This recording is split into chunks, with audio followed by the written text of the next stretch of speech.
Oil. திரும்ப திரும்ப கூட்டணி இல்லாமல் தேர்தல்களை சந்திப்பது என்பது தற்கொலைக்கு சமம். கூட்டணிக்கு போறதுதான் தற்கொலைக்கு சமம்னு. இங்க கூட்டணி யாரோட வைக்கலாம்? 2 கட்சி தான் இருக்கு, ஒன்னு திமுக அதிமுக. இப்ப திரும்ப திரும்ப தேர்தலில் நின்று தோற்று போவதற்காகவே நாம் தமிழர் கட்சி தேர்தலில் போட்டியிடுகிறது என்றால் உங்களை நம்பி வந்தவர்களே களைப்படைஞ்சிட மாட்டாங்களா? நாங்க எல்லாரும் செத்து உரமா கூட போயிட்டு போறோம். அடுத்த தலைமுறை நல்லா வளர்ந்துட்டு போகுது, என்ன கிட்ட போச்சு? இப்ப தேர்தல் ஏன் போட்டி போடுறீங்க? தேர்தலை நான் போட்டி போடுறதுங்கிறது என்னோட வலிமைங்கிற நான் நினைக்கிறேன். தனிச்சு நிக்கிறதுனால தான் எனக்கு இந்த ஓட்டு போடுறேன். நான் தோத்தானே போயிட்டேன், என்னை பார்த்து ஏன் பயப்படுற? எம்எல்ஏ இல்ல, ஒரு எம்பி இல்ல, ஒரு வார்டு கவுன்சிலரோடு கிடையாது. இதையே உங்ககிட்ட ஒரு 10 எம்எல்ஏ 2 எம்பி இருந்து பேசினீங்கன்னா உங்களுடைய இப்ப நான் உங்ககிட்ட கேட்கிறேன், உரிமையோட கேட்கிறேன். இப்போ திமுகவோட கூட்டணியில் இருக்கிற எங்க அண்ணன் திருமாவளவன், அண்ணன் வைகோ ஏதாவது ஒரு பிரச்சனைக்கு பேச முடியுதுன்னு நீங்க நினைக்கிறீங்களா? இல்ல நெருக்கடி இருக்குது அவங்களுக்கு.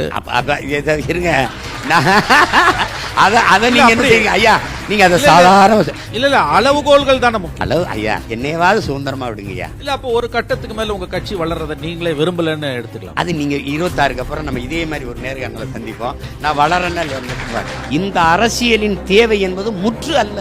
என் மீனவனை கைது செஞ்சா என்னை தான் தடுவான். நீங்க நிலத்துக்கு சிப்காடுக்கு தொழிற்சாலைக்கு 2000 ஏக்கரை எடுக்கிறேன்னா கூப்பிடா சீமானு சொல்லுவான். நீங்க டங்ஸ்டன் தொழிற்சாலைக்கு சுரங்கத்துக்கு நிலம் எடுக்குன்னா சீமான கூப்பிடுன்னு சொல்லுவான். நான் ஒருத்தன் தான் இருக்கேன், கோயிலுக்கு நேர்ந்து விட்ட மாடு மாதிரி.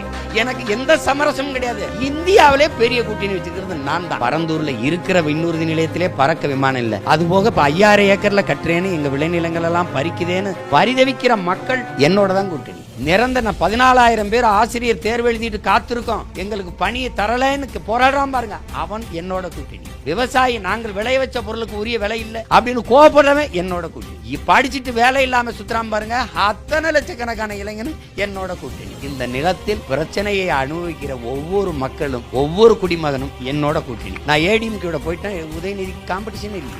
அவர் அழகா பட்டம் சுட்டி விட்டுருவாரு, அவர் வந்து அவர் மகன் இன்ப நிதிக்கு பட்டம் சுட்டிடுவார், எங்களுக்கு துன்ப நிதி ஆயிப்போம். நாங்க என்ன பண்றது? அப்புறம் ஒண்ணுமே பண்ண முடியாது.